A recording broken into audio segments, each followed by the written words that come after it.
ఇక మంత్రి వివేక్ ఇలాఖాలో ఇండ్లు షాపుల కూల్చివేతలు తీవ్ర వివాదాస్పదమైంది.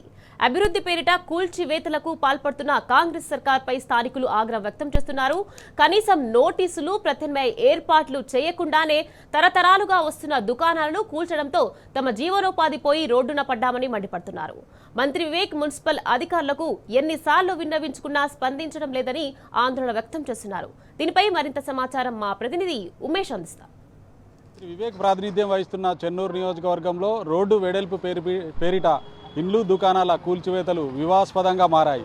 చెన్నూరు పట్టణంలో ఏదైతే రోడ్డు విస్తరణ పేరిట పలువురి దుకాణాలతో పాటు ఇండ్లను కూడా మున్సిపల్ అధికారులు కూల్చివేయడంతో ఏదైతే బాధితులు వైపు నోటీసులు ఇవ్వకుండానే మున్సిపల్ అధికారులు కూల్చివేతలకు పాల్పడడం దారుణం అంటున్నారు. ప్రస్తుతం మనం ప్రధాన మార్కెట్ చెన్నూరు సంబంధించిన ప్రధాన మార్కెట్ ఏరియాలో ఉన్నాం. ఇక్కడ చూడవచ్చు ఎటువంటి నోటీసులు కూడా ఇవ్వకుండా మున్సిపల్ అధికారులు ఏదైతే అక్రమ కూల్చివేతలకు పాల్పడుతున్నారంటున్నారు. ఓవైపు 55 ఫీట్లు అంటున్నారు, మరోవైపు 60 ఫీట్లు అంటూ కూడా కూల్చివేతలకు మున్సిపల్ అధికారులు పాల్పడుతుండడం పట్ల కూడా బాధితులు ఆందోళన వ్యక్తం చేస్తున్నారు. అక్రమ కూల్చివేతలతోటి కూడా తాము ఉపాధి కోల్పోయి రోడ్డున పడే పరిస్థితి ఉన్నదని మంత్రి వివేక్ అటు మున్సిపల్ అధికారులతో పాటు మంత్రి వివేక్ చెప్పినా కూడా పట్టించుకోవడం లేదంటూ కూడా బాధితులు ఆందోళన వ్యక్తం చేస్తున్నారు. బాధితుల పక్షాన బీఆర్ఎస్ పార్టీ నాయకులు కూడా సంఘీభావం తెలిపారు. వారికి ఏదైతే భరోసా కూడా కల్పించే ప్రయత్నం కూడా చేస్తూ ఉన్నారు. ప్రస్తుతం మనతో పాటు మాట్లాడడానికి చెన్నూరు పట్టణంలోని పలువురు బీఆర్ఎస్ నాయకులు కూడా ఉన్నారు. వారిని అడిగి మరిన్ని విషయాలు తెలుసుకునే ప్రయత్నం చేద్దాం. మహేష్ గారు చెప్పండి, ఏదైతే ఓవైపు బాధితులు మాకు నోటీసులు ఇవ్వకుండానే కూల్చివేతలకు మున్సిపల్ అధికారులు పాల్పడుతున్నారంటున్నారు, ఓవైపు మంత్రి వివేక్ చెప్పినా కూడా పట్టించుకోవడం లేదంటూ బాధితులు ఆవేదన వ్యక్తం చేస్తున్నారు. దీన్ని మనం ఎట్లా చూడొచ్చు అంటారు? కానీ అధికారుల వెనుకుండి మాత్రం నడిపించేది మంత్రి వివేక్ గారు. ఎందుకంటే వారికి పోయిన వల్ల ఛాయ్ సమస్య ఇచ్చిందట, 46 ఫీట్ల రోడ్ అన్నారట. ఛాయ్ సమస్య వాళ్ళ సంతోషంతో వచ్చిన తర్వాత మళ్ళీ కమిషన్ వచ్చి నా పైనుంచి ఆర్డర్స్ ఉన్నాయి. వివేక్ గారికి అంటే మినిస్టర్ గారికి అంటే ఎక్కువ అధికారి ఎవరైనా ఉన్నారా మన జిల్లాలో? వివేక్ గారు ముంగటనేమో మంచి అంటాను, వెనుక మాత్రం పొగ పెడుతున్నారు.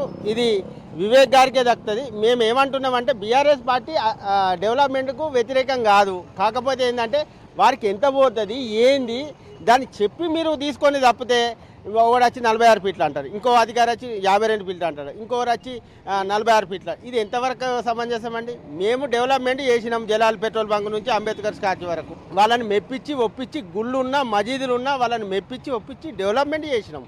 డెవలప్మెంట్ చేయంగా ఎవరు అడ్డుకోరు. కాకపోతే ఏంటంటే మీరేమో హైదరాబాద్లో ఉంటారు, వారేమో పాపం పేద ప్రజలు ఉన్నారు. ఇప్పుడు రాయచెట్టు కింద కూడా డీజిల్ పెట్రోల్ అమ్ముకునే పేద ప్రజలు ఉన్నారు. వారికి ఏమి ఇస్తావు? మరి పేద ప్రజలు ఎంతమంది ఉన్నారు? మరి మీ అన్ని డిపార్ట్మెంట్ మీయే కదా. పోలీస్ శాఖ మీదే, మున్సిపల్ శాఖ మీదే, ఇరిగేషన్ శాఖ మీదే. ఇక్కడ రాష్ట్రంలో ఉన్న అన్ని శాఖలు మీయే కదా. మీరు అన్నిటికీ మినిస్టర్ మీరే కదా బాసు. మరి వాళ్ళందరినీ పిలుచుకొని ఎంతమంది పేద ప్రజలు ఉన్నారు, ఏం చేస్తున్నారు అని తెలుసుకోవాల్సిన బాధ్యత, కనీస ఇంగిత జ్ఞానం లేకుండా మీరు మినిస్టర్ ఎట్లా పని చేస్తున్నారో మాకు అర్థం కావటం లేదు. ఒకటి ప్రధానంగా చెప్పండి, ఇవాళ గతంలో ఎమ్మెల్యేగా ఉన్నటువంటి బాల్క సుమన్ చెన్నూరు పట్టణంలో బైపాస్ రోడ్డు కూడా నిర్మించడం జరిగింది. ఆ బైపాస్ రోడ్డును వినియోగించుకోకుండా ఇవాళ మార్కెట్ ఏరియాలో అక్రమంగా కూల్చివేతలకు పాల్పడుతున్నారు. దీన్ని మనం ఎట్లా చూడొచ్చు అంటారు? ఇప్పుడు బైపాస్ రోడ్డు డెవలప్మెంట్ చేసుకుంటా ఇక్కడ ఫ్లైఓవర్ వేసినట్టయితే ఒక్క ఇల్లు పోదండి. మందమల్ల చూసినాం కదా, బాల్క సుమన్ గారు 30 నుంచి 70 ఇళ్ళు పోతాయి అని అంటే వాళ్ళని మెప్పించి ఒప్పించి ఫ్లైఓవర్ నుంచి ఆ డిజైన్ మార్పిచ్చిండు. అట్లుండాలి నాయకుడు అంటే. ఇలా కళ్ళల్లో కన్నీళ్ళు పెట్టుకుంటా మేము ఏమంటున్నాము అని అంటే, వివేక్ గారు మీరు రండి, వచ్చి మీటింగ్ ఏర్పాటు చేయండి. మీరు ఏదైనా పని చేసే ముందు ప్రతిపక్షాలతోటి ఆ యొక్క కుల సంఘాలతోటి మీటింగ్ ఏర్పాటు చేసి ఏదైనా పని స్టార్ట్ చేస్తారు. చేసే ముందు ప్రతిపక్షాలను పిలిపించి ఒప్పించి మెప్పించి మరి గీత సంగతికి ఇది కథ. ఈ చెన్నూరు నియోజకవర్గ హెడ్ క్వార్టరు ఇది ఒక మారుమూల ప్రాంతం లెక్క ఉన్నది. దీన్ని ఏం చేద్దామంటే అన్న మీరు చేయండి, మేము సహకరిస్తామని ప్రతిపక్షాలు కూడా అన్నాయి. మీరు ఒక్క ప్రతిపక్ష నాయకుని పిలవరు. ఇక్కడ చైర్మన్ వైస్ చైర్మన్ ఉన్నారు అని అంటే ఓరేం పోలంకాడు ఉంటారు, ఓరేం మీసాల మీద చేతులు వేసుకొని ఉంటారు. వాళ్ళ కథ ఎక్కడున్నదో అర్థం కావటం లేదు. వాళ్ళే ఉండి నిజంగా పోలీసు వాళ్ళకంటే వీళ్ళే సెటలు గుంజుతారు, వీళ్ళే రౌడీజం చేస్తున్నారు చెన్నూరు పట్టణంలో చైర్మన్ వైస్ చైర్మన్. ఇది ఎంతవరకు సమంజసం? ప్రజాప్రతినిధులు అంటే ఎట్లుండాలి? ఒక దేవుని లెక్క ఉండాలి. వారు పోయినా కానీ వారి హయాం లోపల మాకు ఇది చేసింది అన్నట్టు ఉండాలి. మేము ఏమంటున్నామంటే మీరు దయచేసి మీరు 80 ఫీట్ల రోడ్డు ఉన్నది అని అంటున్నారు కానీ నిజాం నవాబు కాలం నుండి మీరు తీసుకొని చెయ్యండి. బట్ కాకపోతే ఏంటి అంటే వాళ్ళ పట్ట భూములు ఉన్నాయి, రిజిస్ట్రేషన్ భూములు ఉన్నాయి, వాళ్ళ ఎంత పోయింది, షాపు డెవలప్మెంట్ ఎంత, మీరేమో బైపాస్ను డెవలప్మెంట్ చేయకుండా ఈ నుంచే ఇట్లా చేస్తామని అంటున్నారు. అది ఒక పైనుండి వచ్చిన పిల్లలు అచ్చిపోయేటోళ్ళ మీద పడితే ఎట్లా? మరి పోలీస్ శాఖ ఇప్పుడు ఎందుకు అత్తలేరు?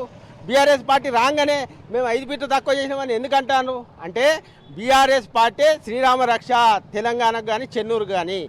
ఓకే అండి, మొత్తంగా ఏదైతే ఇవాళ బాధితుల పక్షాన మీరు బీఆర్ఎస్ పార్టీ పోరాటం ఏ విధంగా ఉండబోతోంది, బాధితులకు న్యాయం జరగని పక్షంలో?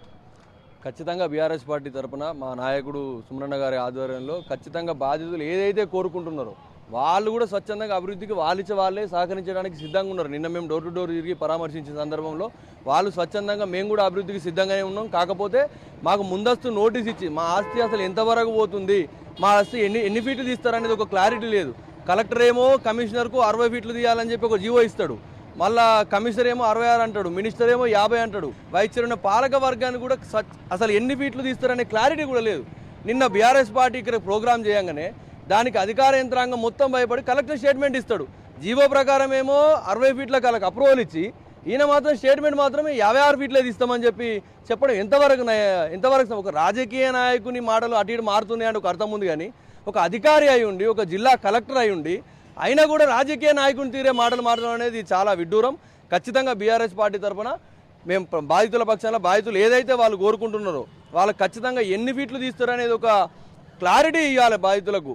వాళ్ళు పట్టా ల్యాండ్ ఎన్నో ఏళ్ళ నుంచి వాళ్ళు బిజినెస్ చేసుకుంటున్నారు, వాళ్ళు సొంత ల్యాండ్స్ కాబట్టి వాళ్ళకి నష్టపరిహారం ఇచ్చి వాళ్ళని ఆదుకోవాల్సిందిగా మేము బీఆర్ఎస్ పార్టీ తరఫున కోరుకుంటున్నాం. మొత్తంగా ఏదైతే గత బీఆర్ఎస్ హయాంలో అప్పుడు ఎమ్మెల్యేగా ఉన్నటువంటి బాల్క సుమన్ హయాంలో కూడా బైపాస్ రోడ్డును అభివృద్ధి చేసినప్పటికీ దాన్ని అభివృద్ధి చేయకుండా ఇవాళ మంత్రి వివేక్ ప్రోద్బలంతో కమిషనర్ ఏకపక్షంగా వ్యవహరిస్తూ అక్రమాలు ఏదైతే రోడ్డు వెడల్పు పేరిట అటు దుకాణాలతో పాటు ఇళ్లను కూడా కూల్చివేయడం పట్ల కూడా బీఆర్ఎస్ పార్టీ నాయకులు ఆగ్రహం వ్యక్తం చేస్తున్నారు. ఏదైతే బాధితులకు న్యాయం చేయాలని ఆ న్యాయం చేసే వరకు కూడా తాము పోరాటం చేస్తామంటూ అంటున్నారు. ఇది ఇక్కడ తాజా పరిస్థితి. చెన్నూరు నుండి వీడియో జర్నలిస్ట్ శ్రీనివాస్తో ఉమేష్, టీ న్యూస్, మంచిర్యాల.